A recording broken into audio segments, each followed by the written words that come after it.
오늘 성경 말씀은 사무엘상 15장 24절부터 마지막 절 35절까지입니다.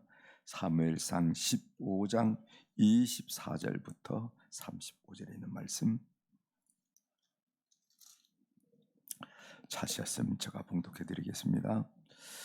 사울이 사무엘에게 이르되 내가 범죄하였나이다.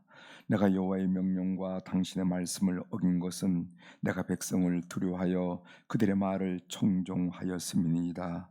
청하오니 지금 내 죄를 사하고 나와 함께 돌아가서 나로 하여금 여호와께 경배하게 하소서 하니 사무엘이 사울에게 이르되 나는 왕과 함께 돌아가지 아니하리니 이는 왕이 여호와의 이름을 버렸으므로 여호와께서 왕을 버려 이스라엘 왕이 되지 못하게 하셨습니다 하고 사무엘이 가려고 돌았을 때 사울이 그의 코돗자락을 붙잡음에 찢어진지라.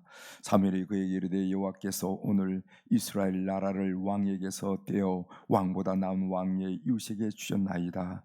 이스라엘의 지존자는 거짓이나 변개함이 없으시니 그는 사람이 아니시므로 결코 변개하지 않으심이다 하니 사울이 이르되 내가 범죄하였을지라도 이제 청하옵나니 내 백성의 장로들 앞과 이스라엘 앞에서 나를 높이사 나와 함께 돌아가서 내가 당신의 하나님 여호와께 경배하게 하소서 하더라. 이에 사무엘이 돌이켜 사울을 따라가매 사울이 여호와께 경배하니라. 사무엘이 이르되 너희는 아멜렉 사람의 왕 아각을 내게로 끌어오라 하였더니 아각이 즐거이 오며 이르되 진실로 사망의 괴로움이 지났도다 하니라. 사무엘이 이르되 내 가래 여인들에게 자식이 없게 한 것 같이 여인 중에 내 어미에게 자식이 없으리라 하고 그가 길갈에서 여호와 앞에서 아각을 찢어 쪼개니라. 이에 사무엘은 라마로 가고 사울 기브와 자기 집으로 돌아가니라.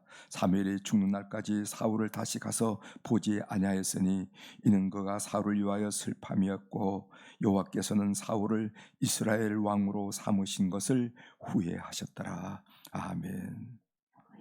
35절까지 함께 읽었습니다.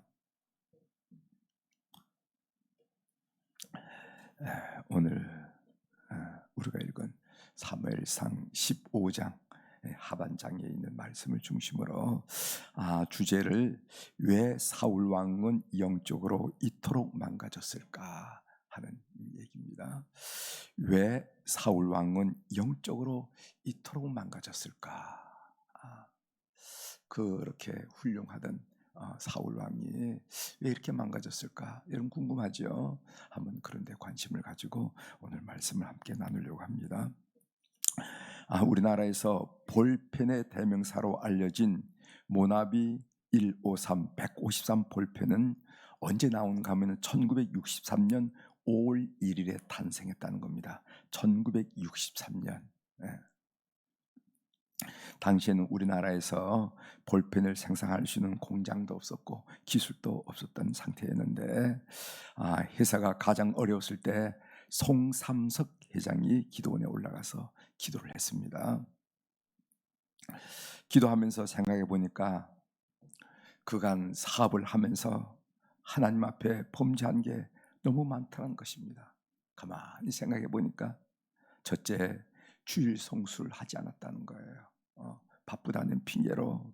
그래서 하나님 앞에 철저히 회개했습니다. 이제부터 주일 성수하겠습니다. 둘째, 돈을 많이 벌고도 11조를 안 했다는 겁니다. 그래서 그는 하나님 것을 떼어먹었습니다. 이제부터 11조 하겠습니다. 여러분 11조가 그래요. 11조가 들어온 돈이 적을 때는 11조 하는데 그렇게 어림이 없습니다. 그러나 액수가 커지기 시작하면 마음이 혼란스러워지는 거예요. 세 번째로는 새벽 기도하지 않은 것을 회개했습니다. 내가 새벽마다 주님 앞에 기도하지 않았습니다. 기도하기를 쉬는 죄를 범했습니다. 이제 새벽 기도를 하겠습니다. 이렇게 결심을 했다는 것입니다. 그렇게 기도하고 난 다음에 하나님의 말씀을 읽는데 베드로가 예수님이 지시한 곳에 그물을 던졌더니 153마리의 고기를 잡았으나 그물이 찢어지지 않았다 하는 요한복음 21장 1절부터 14절의 말씀이 들어오더라는 거예요. 영감을 얻었습니다. 그래서 하나님께 기도했습니다. 하나님, 제가 모나미 153이라는 볼펜을 만들겠습니다. 하나님, 이 볼펜이 모든 사람의 손, 아니 전 세계에 있는 모든 사람의 손에 다 들려지기를 원합니다. 기도하고 난 후에 그는 목표를 크게 잡고 50억 자루, 이 모나미 볼펜이 여기 있나요? 50억 자루를 팔리게 해달라, 이렇게. 아마 그 당시는 세계 인류의 숫자가 150억인지, 그런데 사실 50억 개를 팔았다는 겁니다. 제가 이 글을 우리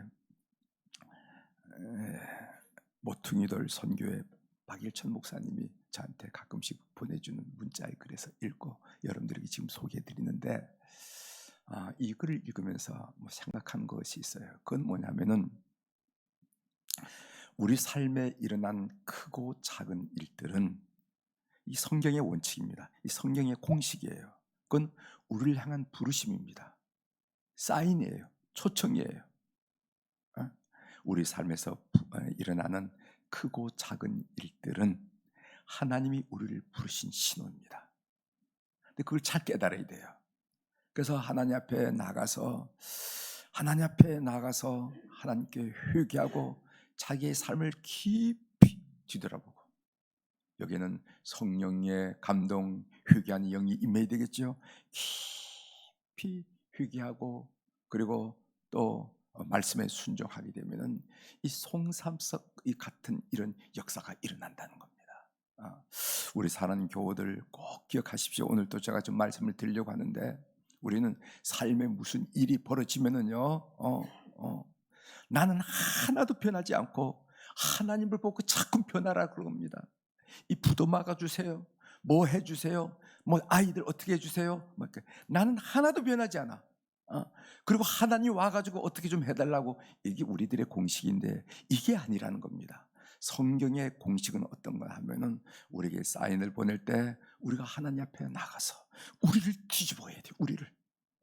우리의 과거의 삶을 뒤집고 말씀에 비춰서, 성령의 감동에 붙여서, 회개의 영에 따라서 그래서 우리가 달라지고 우리가 결심을 하고 결단을 할 때 우리 삶에 이런 저런 현상이 일어났다는 겁니다. 오늘 이것을 저는 이 송삼석 이 회장의 이 고백과 더불어 오늘 말씀도 그런 내용이 나오는데, 함께 여러분들에게 먼저 서론적으로 말씀을 드렸습니다. 본문 내용입니다. 이 본문, 이 사울 왕이 아멜과의 전투에서 대승한 후에 모든 것을 멸절하라는 하나님의 명령을 거부하지요. 불순종하지요. 그래서 아멜렉 왕인 아각 왕을 살리고, 그리고 양과 소의 좋은 것은 남겨놓았습니다. 이 사실을 사무엘이 지적하지요. 본문은 그 일 후에 일어났던 일인데, 사울이 어떤 태도를 취하는가 하는 걸 여러분들이 유심히 관찰하면서 한번 본문을 한 구절씩 살펴보도록 하겠습니다. 24절, 사울이 사무엘에게 이르되 내가 범죄하였나이다. 내가 여호와의 명령과 당신의 말씀을 어긴 것은 내가 내 백성을 두려워하여 그들의 말을 청종하였음이니이다. 이렇게 얘기합니다. 내가 범죄하였나이다. 사울의 이 고백을 듣는 순간 우리들은 사울이 하나님 앞에 회개하는가 보다. 아멜렉을 진멸하라는 진멸 명령을 어기고 전리품에 욕심을 내고 자기 전공을 과시하려는 속마음을 회개하고 있구나, 이렇게 생각하는데 사실은 그렇지 않았습니다. 우리가 면피한다 하는 거 알죠? 순간을 모면하려고 하는 그 면피 아시죠? 사울은 지금 변명합니다. 뭐라고 변명하느냐 하면은, 내가 내 백성을 두려워하여 그들의 말을 청종하였음입니다. 책임을 백성에게 전가합니다. 왜? 백성이 그에겐 두려웠을까요? 백성의 눈치를 왜 봐야 했을까요? 왕이여, 이건 우리가 가져가야 되겠습니다. 가져가가지고 뭐 하나님께 예배를 하든, 지금은 하나님께 제사를 드린 데 쓴다고 했지만은 자기들이 필요한 거 아니겠어요? 그럴 때 아닙니다 하고 단호하게 백성의 요청을 왜 거절하지 못했습니까? 왜 백성들의 눈치를 봤습니까? 왜 백성들의 의견을 따랐습니까? 그것은 하나님에 대한 믿음이 흔들렸기 때문에 그런 거예요. 우리가 늘 고백하잖아요. 여호와가 나를 살리시기도 하시고, 여호와가 나를 세우시기도 하시고, 여호와가 나를 높이시기도 하시고, 여호와가 나를 부유하게 하심을 믿는다 그러고 나면은 백성들의 요청, 백성들의 열망, 백성들의 요구에서 탄호하게 아닙니다. 그건 하나님의 뜻이 아닙니다. 이렇게 거절할 수가 있었을 거예요. 그러나 내 이 왕권이 백성들의 의사에 따르다 하는 그런 생각이 들고부터 백성들의 눈치를 힐끗힐끗 보기 시작했다는 겁니다. 여러분, 회개와 후회는 다르다는 거 아시죠? 회개와 후회가 어떻게 다릅니까? 후회는 뭐냐면은 슬퍼하는 감정이에요. 내가 왜 그랬을까? 슬퍼하는 감정이 감정에 초점이 있습니다. 그러나 회개는 뭐냐면은 돌이키려는 행동이 따르는 의지에 초점이 의지. 돌이키겠다는 겁니다. 하나님이 우리에게 요청하는 것은 후회하는 감정이 아니라 회개하는 의지의 결단이라는 것을 우리가 꼭 기억하실 필요가 있어요. 어제 우리가 얘기했죠. decide라 하는 말이 우리가 중학교 때 다 배우는 단어였는데, 영어 단어였는데, 그 decide라는 단어가 무슨 말인가? D라는 것은 from이라 하는 단어고, side는 cut한다는, 죽인다는 말, cut한다는 거예요. 그래서 제가 예로 suicide, 자살이란 말을 예를 들었는데, cut한다. 뭐뭐로부터 잘라내는 결단, 이것이 회개라는 거예요. 회개. 디사이드 하는 게 회개라는 거예요. 우리가 내가 왜 그랬을까? 왜 그렇게 바보 같은 짓을 했을까? 왜 이랬을까? 이렇게 후회하는 감정을만을 말하는 것이 아니라 그 단계가 더 나아가서 회개하는 것을 말한다. 25절 보겠습니다. 25절. 정하오니, 지금 이게 사울의 이 내심이 드러나는 겁니다. 정하오니 지금 내 죄를 사하고 나와 함께 돌아가서 나로 하여금 여호와께 경배하게 하소서 하니. 여러분, 이 말을 들으면은 하나님께 예배드린다는데 뭐 잘못됐느냐 이렇게 생각하는데, 제가 해설을 해드리겠습니다. 사울은 사무엘에게 자신과 함께 백성에게 돌아가서 성전 감사 제사, 우리로 말하면 성전 감사 예배를 드리자 이렇게 얘기하는 겁니다. 여러분, 이스라엘의 전투는요 어떻게 지나면은 예배로 시작해서 예배로 끝납니다. 예배로 시작해서 하나님 전투합니다. 어떻게 할까요? 올라갈까요? 내려갈까요? 어떻게 공격할까요? 하고 하나님께 예배를 드리고, 전투가 끝나고 승리하면은 돌아와서 하나님께 예배를 드리며 그 전쟁의 모든 과정이 끝난다는 것입니다. 사울이 성전 감사 예배를 드리고 싶어 했어요. 사울이 성전 제사를 드리고 싶었습니다. 사무엘과 더불어. 왜냐하면은 백성들 앞에서 왕으로서 자신의 권위를 높이고, 야, 우리가 왕이 없었다니까, 왕이 있다니까 이런 일이 일어났구나. 백성들 앞에 자신의 권위를 높이고, 그리고 자신의 전공을 드러나고, 탁월하다. 그리고 자기의 체면을 세우고자 하는 그런 목적이 있었어요. 그러니까 너 잘못했다고 그래서 잘못했어요.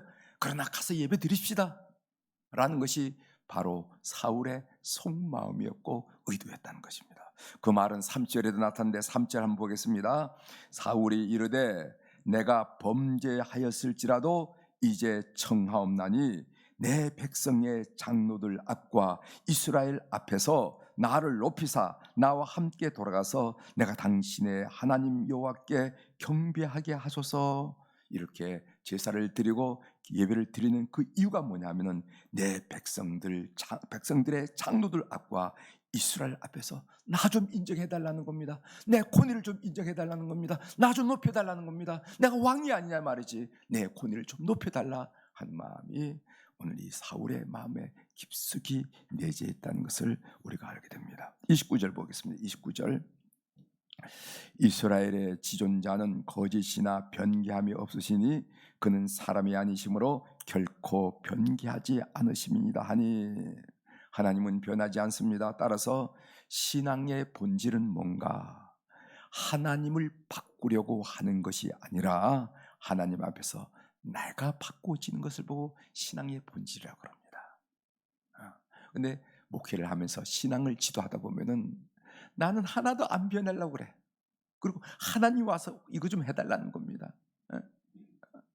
우리 자식 공부 좀 잘하게 해주고, 질조 좀 시켜주고, 뭐 이런 거.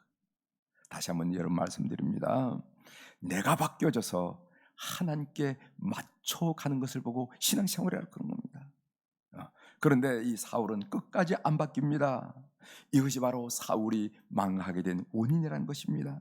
신앙이란 것은 날마다 하나님을 더 중요하게 여기고 나를 덜 중요히 여기는 그 길이 바로 신앙의 길이라는 거예요. 날마다 하나님이 중요합니다. 하나님이 최선이죠, 최고이죠. 그리고 자신을 점점 덜 중요하게 여기는 태도, 그 삶의 길이 신앙의 길이다 하는 겁니다.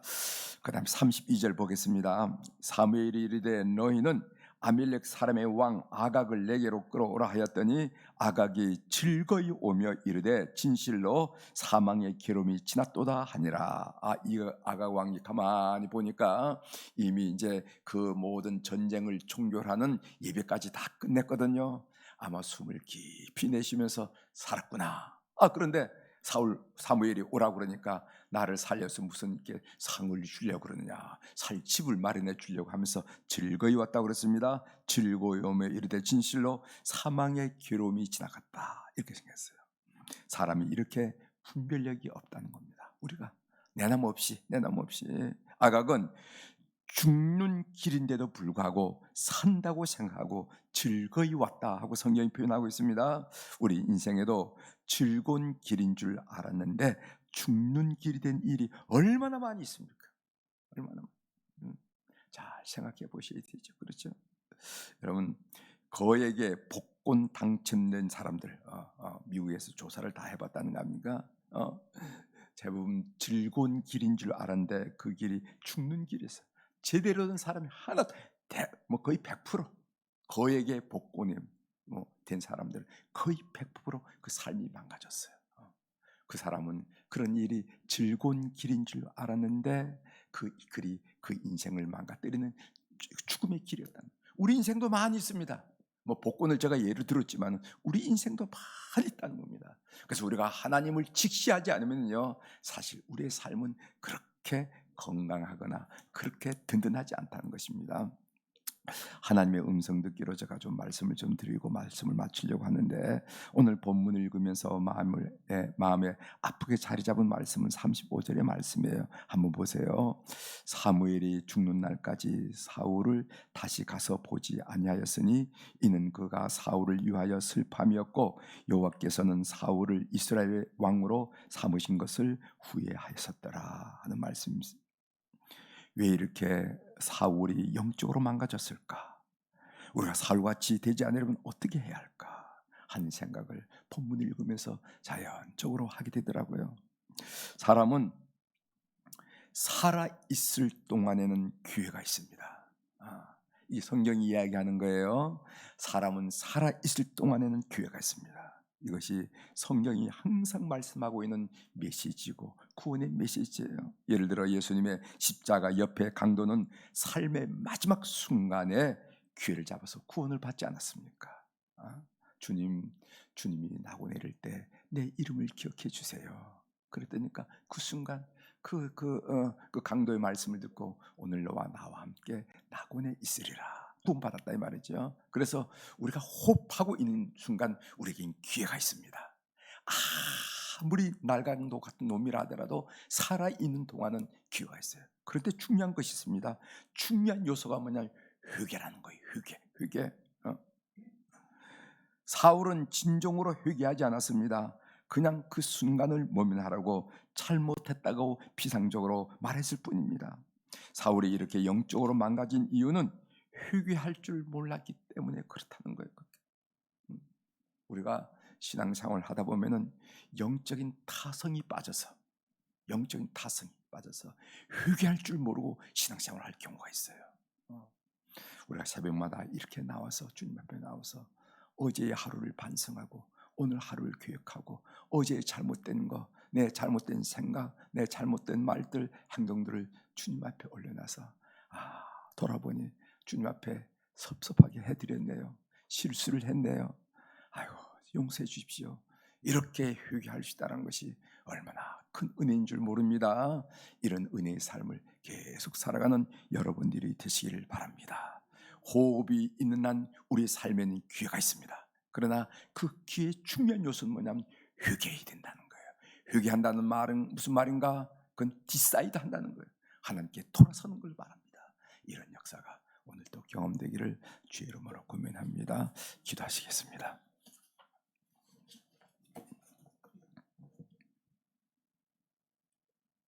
하나님 아버지, 오늘 이 사울 왕, 그가 기름 부음을 받았을 때 그렇게 겸손했던 사람이 왜 이렇게 영적으로 망가질까 한 생각을 하면서 오늘 본문을 묵상했습니다. 우리는 그 이유를 발견했습니다. 사울은 어떻게 해서 그렇게 된지 모르지만은 회개를 잃어버린 사람, 회개를 잊은 사람이었다는 것입니다.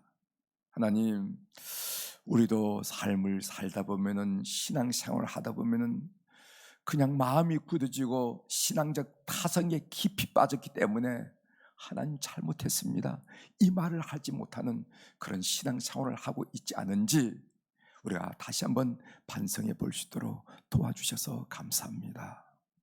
하나님께서 이런저런 사인을 우리에게 보일 때 우리가 영적으로 예민하고 민감해져 가지고 하나님이 섭섭하게 생각하는구나, 하나님이 문제를 제기하는구나, 하나님이 돌이키시는구나 하고 영적인 민감성을 가지고 주님 앞에 무릎을 조아리고 하나님을 깊이 만나는 그런 큰 은혜를 경험하는 우리 교우들이 되게 도와 주시옵소서.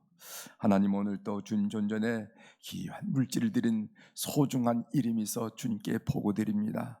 주님 꼭 기억하여 주옵소서. 그 이름들 기억하시고 그 사연들 주님 통촉하여 주셔서 인생 그 일 결코 쉽지 않은 길이지만은 늘 주님의 안내를 받으며 능력의 손을 붙들고 주님의 발걸음과 하나둘 맞춰가면서 인생길을 승리하는 우리 성도들의 삶이 될 수 있도록 이 물질을 주께서 연락하여 주시옵소서. 오늘 우리 화요일날 특별히 우리 안나 여선교 회원들, 우리 모세 남선교 회원들을 비롯한 우리 교회에 계시는 어른들을 주님 축복하며 기도하게 하시오니 감사를 드립니다. 젊은 날 교회학교 교사로, 여선교회로, 속회로, 교회 이모양 조명으로 정말 많이 무던히도 애썼던 그 어른들을 주께서 기억하여 주시고, 히스기야 왕이 병들었을 때 그가 하나님 앞에 젊은 날에 나의 선한 행위를 주님 좀 기억해달라고 고백한 것처럼 우리 모든 어른들의 젊은 날의 헌신과 충성과 봉사와 주님이 행했던 마음들을 주께서 기억하여 주시고 오늘 이 순간이 복되게 도와 주시옵소서.